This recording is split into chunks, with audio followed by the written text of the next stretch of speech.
अरे, देखो कौवा महाराज का हार उठाकर ले जा रहा है। चलो इसका पीछा करते हैं। हाँ, वरना हमें महाराज से सजा मिलेगी। कौवा हार उठाकर ले जा रहा है। कौवा हार का क्या करेगा?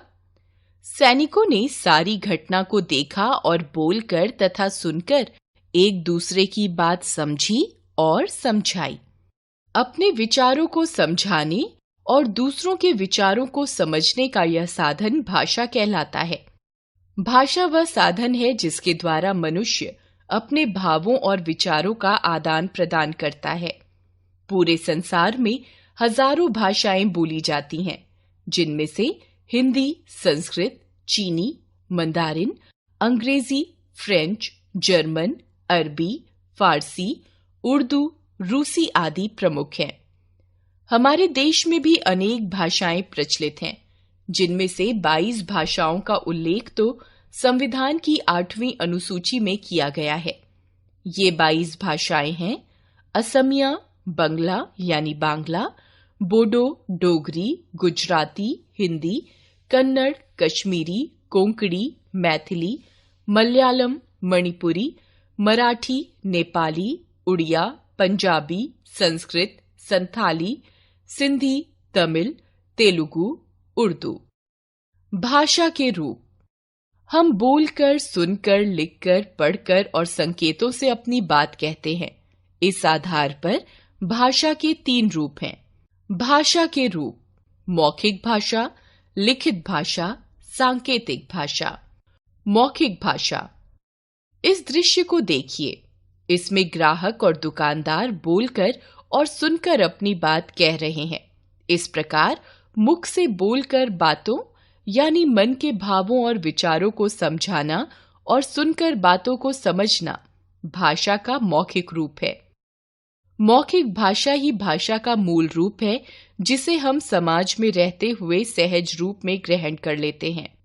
व्यवहार में हम बोलकर ही अपनी बात दूसरों तक पहुंचाते हैं। लिखित भाषा। इस दृश्य में अध्यापिका पुस्तक में लिखी बात पढ़ रही है और बच्चे सुनकर लिख रहे हैं। इस प्रकार अपनी बातों अर्थात भावों और विचारों को लिखकर दूसरों को समझाना तथा लिखे हुए को पढ़कर उन बातों को समझना भाषा का लिखित रूप कहलाता है, जिसे सीखने के लिए विशेष प्रयत्न की आवश्यकता होती है और व्याकरण इसे भली प्रकार सीखने में हमारी मदद करता है। भाषा के विकास क्रम में भाषा का लिखित रूप भाषा के मौखिक रूप के बाद आता है। सांकेतिक भाषा। इस दृश्य में सड़क पर जाते एक आदमी को देखकर एक लड़की को इशारे से एक लड़का समझा रहा है। इस प्रकार जब हम संकेतों के द्वारा अपनी बात यानी भाव और विचारों को दूसरों को समझाते हैं और इन संकेतों को देखकर बातों को समझते हैं, तो वह भाषा का सांकेतिक रूप होता है। सांकेतिक भाषा का कोई निश्चित नियम नहीं होता, इसलिए भाषा के अंतर्गत इसका अध्ययन नहीं किया जाता। व्याकरण। वाह, कितनी बड़ी कमरा है। अरे साक्षी, यह कैसे बोल रही हो? मैं ठीक तो बोला? नहीं, तुमने अशुद्ध रूप में वाक्य बोले। कैसे माँ? तुम्हें बोलना चाहिए था, वाह कितना बड़ा कमरा है। मैंने ठीक तो कहा। किरण। हाँ, साक्षी ने ये गलतियां व्याकरण का ज्ञान न होने के कारण की है। व्याकरण वह शास्त्र है जिसके द्वारा किसी भाषा को शुद्ध बोलने, पढ़ने और लिखने के नियमों का ज्ञान होता है। अर्थात व्याकरण भाषा के शुद्ध रूप और प्रयोग का ज्ञान कराता है। व्याकरण के अंग। हम अपनी बात वाक्यों के द्वारा कहते हैं। वाक्य शब्दों या पदों से बनते हैं और शब्द वर्णों से। इस आधार पर व्याकरण के 3 अंग होते हैं। पहला, वर्ण विचार। इसमें वर्णों के मौखिक व लिखित रूप पर विचार किया जाता है। दूसरा, शब्द या पद विचार। इसमें शब्दों के भेद, उत्पत्ति और रचना आदि पर विचार किया जाता है। तीसरा, वाक्य विचार। इसमें वाक्य के अंग, रचना, विराम चिन्ह आदि पर विचार किया जाता है। बोली। एक सीमित क्षेत्र में थोड़े से लोगों द्वारा बोली जाने वाली भाषा के स्थानीय रूप को बोली कहते हैं। 5-10 किलोमीटर के अंतर में ही बोली का रूप बदल जाता है, इसीलिए कहा जाता है कोस कोस पर पानी बदले 4 कोस पर बानी।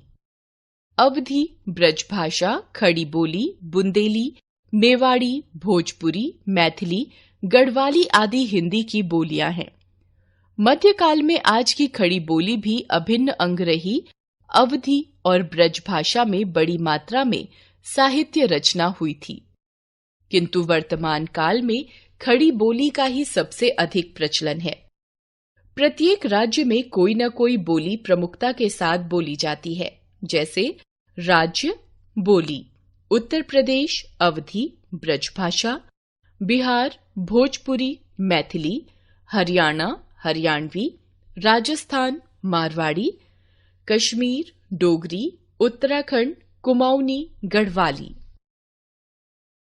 लिपि मौखिक ध्वनियों को लिखित रूप में प्रकट करने के लिए निश्चित किए गए चिन्हों यानी वर्णों को लिखने के ढंग को लिपि कहते हैं। स्पष्ट है कि भाषा को लिखने के ढंग को लिपि कहते हैं। प्रत्येक भाषा की अपनी एक लिपि होती है। कुछ भाषाओं की लिपि एक समान होती है। हिंदी भाषा देवनागरी लिपि में लिखी जाती है। कुछ भाषाओं की लिपियां इस प्रकार हैं। भाषा लिपि हिंदी नेपाली देवनागरी, संस्कृत देवनागरी, पंजाबी गुरुमुखी, गुजराती देवनागरी, मराठी कोंकणी देवनागरी, अंग्रेजी फ्रांसीसी जर्मन रोमन, उर्दू फारसी अरबी अरबी। मातृभाषा जिस भाषा को बालक अपनी माँ और घर परिवार से सीखता है उसे मातृभाषा कहते हैं। एक हिंदी भाषी परिवार के बच्चे की मातृभाषा हिंदी ही होगी। राजभाषा राज्य या प्रशासन की भाषा को राजभाषा कहते हैं। वह भाषा जो सरकारी कामकाज की भाषा के रूप में स्वीकार की गई हो और शासन तथा जनता के बीच संपर्क के काम आती हो, राजभाषा कहलाती है। हिंदी भारत की राजभाषा है। 14 सितंबर 1949 ईस्वी को भारत की संविधान सभा ने हिंदी को भारत संघ की राजभाषा के रूप में स्वीकार किया। इसीलिए प्रतिवर्ष 14 सितंबर हिंदी दिवस के रूप में मनाया जाता है। भारतीय संविधान में राज्यों और केंद्र शासित प्रदेशों के लिए हिंदी के अतिरिक्त 21 अन्य भारतीय भाषाएं स्वीकार की गई हैं। संविधान की 8वीं अनुसूची में इन 22 भारतीय भाषाओं का उल्लेख किया गया है। याद रखें, भाषा के द्वारा मनुष्य विचारों और भावों का आदान प्रदान करता है। भाषा के 3 रूप होते हैं, मौखिक, लिखित और सांकेतिक। सांकेतिक भाषा का भाषा के अंतर्गत अध्ययन नहीं किया जाता है। सीमित क्षेत्र में बोली जाने वाली भाषा का स्थानीय रूप बोली कहलाता है। ध्वनियों को लिखने के ढंग को लिपि कहते हैं। हिंदी की लिपि देवनागरी है। व्याकरण भाषा के शुद्ध रूप का ज्ञान कराता है। व्याकरण के 3 मुख्य अंग हैं, वर्ण, शब्द और पद व वाक्य। हिंदी भारत की राजभाषा है। सरकारी कामकाज और शासन तथा जनता के बीच की संपर्क भाषा को राजभाषा कहते हैं।